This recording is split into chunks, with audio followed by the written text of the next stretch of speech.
जय Hind everyone. Shri Ram public school के online class में आपका स्वागत है।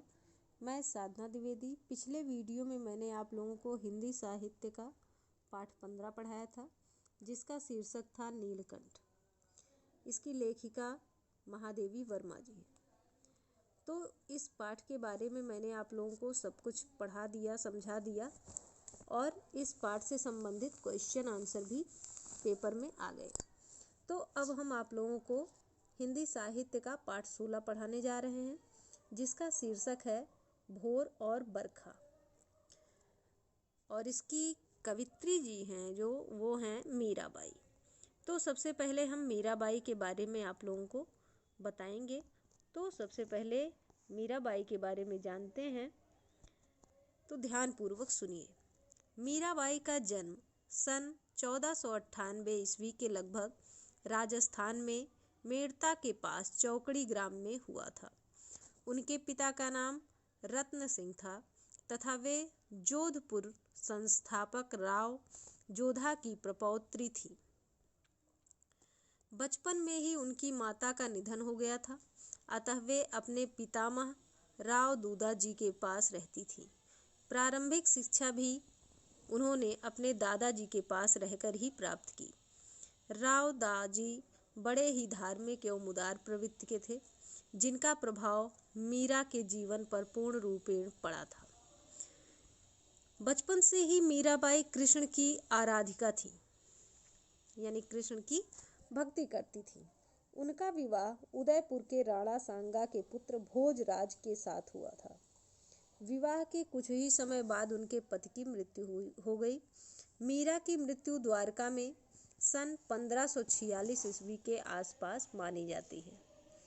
साहित्यिक परिचय। मीराबाई बचपन से ही कृष्ण की भक्त थी। गोपियों की भांति मीरा माधुर्य भाव से कृष्ण की उपासना करती थी। वे कृष्ण को ही अपना पति कहती थी और लोक लाज खोकर कृष्ण के प्रेम में लीन रहती थी। बचपन से ही अपना अधिक समय संत महात्माओं के सत्संग में व्यतीत करती थी। मंदिर में जाकर अपने आराध्य की प्रतिमा के समक्ष मीराबाई आनंद विह्वल होकर नृत्य करती थी। उनका इस प्रकार का व्यवहार उदयपुर की राज मर्यादा के प्रतिकूल था, अतः परिवार के लोग उनसे रुष्ट रहते थे। अब इनकी रचनाओं के बारे में हम आपको बता रहे हैं। मीरा जिन पदों को गाती थीं तथा भाव विभोर होकर नृत्य करती थीं, वे ही गेय पद उनकी रचना कहलाए। नरसिंह जी का मायरा, राग गोविंद, राग सोरठ के पद, गीत गोविंद की टीका, मीराबाई की मल्हार, राग विहाग एवं फुटकर पद तथा गरबा गीत आदि मीरा की प्रसिद्ध रचनाएं हैं। काव्य शैली या भाषा शैली। मीराबाई के काव्य में उनके हृदय की सरलता, तरलता तथा निश्चलता स्पष्ट रूप से प्रकट होती है।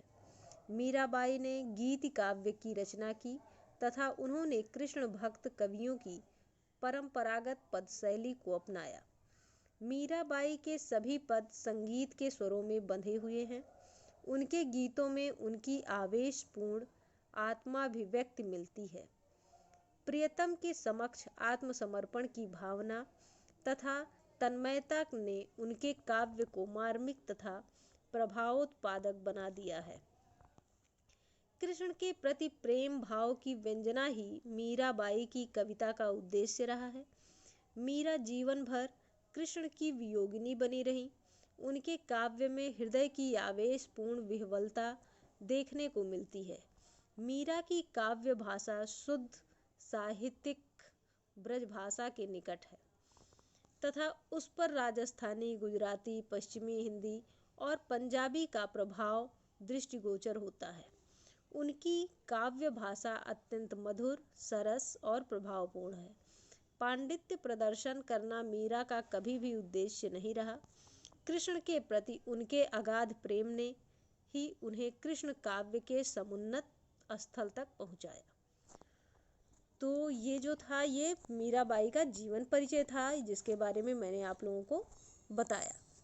अब हम अपने पाठ की तरफ बढ़ेंगे। अब हम अपने पाठ की तरफ बढ़ते हैं, जिसका शीर्षक है भोर और बरखा।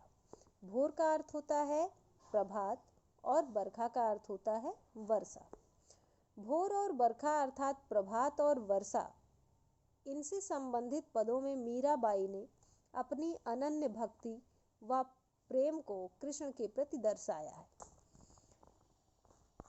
देखिए इसमें क्या लिखा है। सबसे पहले पद में है, जागो बंसी वारे ललना जागो मोरे प्यारे, रजनी बीती भोर भयो है घर घर खुले किमारे, गोपी दही मथत सुनियत है कंगना के झनकारे, उठो लाल जी भोर भयो है सुर नर ठाढ़े द्वारे, ग्वाल बाल सब करत कुलाहल जय जय सबद उचारे, माखन रोटी हाथ महलीनी गौवन के रखवारे, मीरा के प्रभु गिरधर नागर शरण आया को तारे। अब इस पद में मीराबाई ने बताया है कि कैसे माँ यशोदा कृष्ण जी को जगाती हैं। माँ यशोदा कहती हैं, प्यारे बेटे बंसी वाले कृष्ण उठ जाओ, मेरे प्यारे कृष्ण जाग जाओ, रात बीत चुकी है, अब सुबह हो गई है, सभी घरों के दरवाजे खुल गए हैं और गोपियाँ जो हैं अपने अपने घरों में दही मथने लगी हैं। दही मथते हुए उनके कंगनों की टकराहट की झनकार सुनाई दे रही है। यशोदा जी कहती हैं कि हे बेटे कृष्ण उठ जाओ, सुबह हो गई है। सुबह की पवित्र बेला में सभी देवता नर दरवाजे पर खड़े हैं। ग्वाले भी सुबह सुबह जय जय शब्दों का उच्चारण करके शोर मचाने लगे हैं। सभी ग्वाल बालकों ने मक्खन और रोटी ले ली है। सभी ग्वाल बालकों ने मक्खन रोटी ले ली है। वे अपनी गायों को चराने और उनकी रखवाली के लिए जंगल की ओर चल दिए हैं। मीराबाई जी कहती हैं कि उनके प्रभु श्री कृष्ण अपनी शरण में आए हुए भक्तों का उद्धार करते हैं। तो इस पद का यही अर्थ था। ये आज मैंने आप लोगों को इस पद का भावार्थ बता दिया। अब ये दूसरा पद जो है वो सावन के बारे में है। मतलब इस पद में मीराबाई ने सावन ऋतु का वर्णन किया है। बरसे बदरिया सावन की मन भावन की, सावन में उमग्यो मेरो मनवा, भनक सुनी हरियावन की, उमड़ घुमड़ चहुदिस से आया, दामिनी दमकै झर लावन की, नन्ही नन्ही बूंदन मेहा बरसे, शीतल पवन सुहावन की, मीरा के प्रभु गिरधर नागर आनंद मंगल गावन की। अब इस पद में मीराबाई कहती हैं कि सावन ऋतु आ गई है, बादल वर्षा बरसाने लगे हैं। सावन की ऋतु में वर्षा मन को बहुत भाती है। सावन में बरसते बादलों को देखकर उनके मन में उमंग जाग गई है। मीरा को श्री कृष्ण के आने की खबर मिल चुकी है। आसमान में बादल आ आकर उमड़ घुमड़ कर चारों ओर वर्षा कर रहे हैं। आसपास में रह रहकर बिजली चमक रही है। आसमान में रह रहकर बिजली चमक रही है। बरसात की नन्ही नन्ही बूंदें बरस रही हैं। चारों ओर शीतल वायु बह रही है। मीराबाई सावन की ऋतु में बरसात और बिजली चमकने और प्रभु श्री कृष्ण के आगमन पर शुभ मंगल गीत गा रही हैं। तो ये आपका दूसरे पद का भावार्थ हो गया। एक बार फिर से बता दें आप लोगों को। देखिए इसमें लिखा है, जागो बंसी वारे ललना जागो मोरे प्यारे। मतलब जो यशोदा माता हैं वो कृष्ण जी को जगाती हैं कि मेरे प्यारे बेटे कृष्ण जग जाओ, सुबह हो गई है, रात बीत चुकी है। हर घर के जो किवाड़ है, दरवाजे हैं, वो खुल गए हैं। गोपियाँ जो हैं वो अपने घर दही मथने का काम करने लगी हैं और दही मथने से जो उनके हाथ के कंगन है वो आपस में टकरा कर जो आवाज़ उत्पन्न कर रहे हैं वो सुनाई पड़ने लगा है। उठो लालजी भोर भयो है। फिर कहती हैं यशोदा माँ कि ए बेटा उठ जाओ, सुबह हो गई है। सुर नर ठाढ़े द्वारे, और इस सुबह की पवित्र बेला में सुर यानी देवता और नर यानी मनुष्य सब आकर दरवाजे पर खड़े हैं। ग्वाल बाल सब करत कोलाहल, जय जय शब्द उचारे। और जो ग्वाल बाल हैं ये सब जय जय शब्द का उच्चारण करते हुए पूरा शोर मचाए हुए हैं। माखन रोटी हाथ में लीनी गौवन के रखवाले। और जो ग्वाल बाल हैं वो अपने हाथ में मक्खन और रोटी ले लिए हैं और गैयों को चराने के लिए जंगल की तरफ चल दिए हैं। मीरा के प्रभु गिरधर नागर शरण आया को तारे। और जो श्री कृष्ण जी हैं, जो मीरा के प्रभु हैं, वो अपने शरण में आए हुए भक्तों को तारते हैं यानी उनका उद्धार कर देते हैं। इसी तरीके से दूसरा जो पद है उसमें बरसे बदरिया सावन की, यानी सावन की ऋतु आ गई है जिसमें कि बारिश हो रही है। सावन की मन भावन की, यानी जो सावन की ऋतु होती है वो सभी को अच्छी लगती है, सभी के मन को भाती है। सावन में उमग्यो मेरो मनवा, भनक सुनी हरि आवन की। मीराबाई जी कहती हैं कि सावन में जो मेरा मन है वो उसमें एक उमंग जग गई है और मुझे जो है श्री कृष्ण जी के आने की खबर मिल चुकी है। उमड़ घुमड़ चहुदिश से आया, मतलब उमड़ घुमड़ कर चारों दिशाओं से आकर जो बादल हैं वो बरसात कर रहे हैं। दामिनी दमके झर लावन की, और आसमान में रह रहकर बिजली जो है वो चमक रही है। नन्ही नन्ही बूंदन मेहा बरसे, और बरसात की नन्ही नन्ही बूंदें बरस रही हैं। शीतल पवन सुहावन की, और चारों ओर शीतल वायु बह रही है। मीरा के प्रभु गिरधर नागर आनंद मंगल गावन की, और मीरा बाई सावन की ऋतु में बरसात और बिजली चमकने और प्रभु श्री कृष्ण के आगमन पर शुभ मंगल गीत गा रही हैं।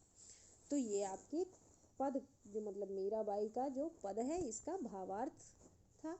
अब इससे संबंधित जो प्रश्न हैं उनके उत्तर आप अपने उत्तर पुस्तिका में लिख लीजिएगा।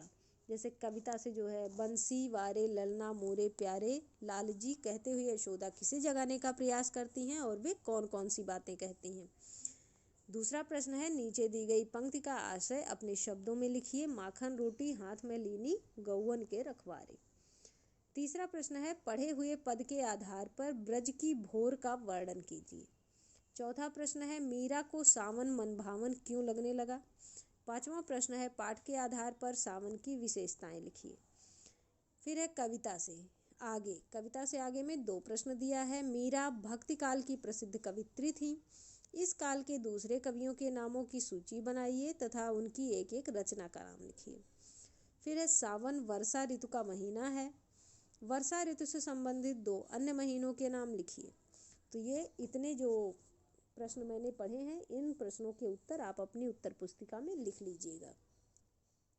और अब मैं आप लोगों को इससे संबंधित कुछ शब्द अर्थ बता रही हूँ, उसे भी आप अपनी उत्तर पुस्तिका में लिख लीजिएगा और याद कर लीजिएगा।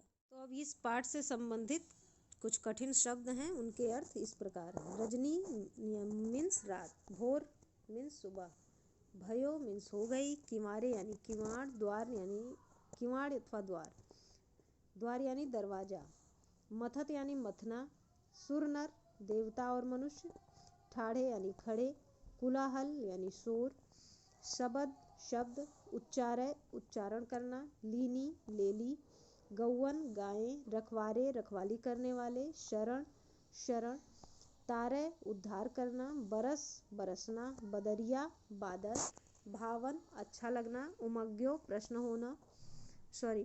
होना, मनवा मन, भनक खबर, हरि भगवान, आवन आना, चहुदिश चारों दिशाओं से, दामिन बिजली, दमक चमक, लावण लाना, मेहा मेघ बादल, शीतल ठंडी, नागर चतुर, मंगल गावन यानी मंगल गीत। तो ये जितने शब्द हैं इनके अर्थ हैं इन्हें आप अपनी उत्तर पुस्तिका में लिख लीजिएगा और याद कर लीजिएगा। धन्यवाद।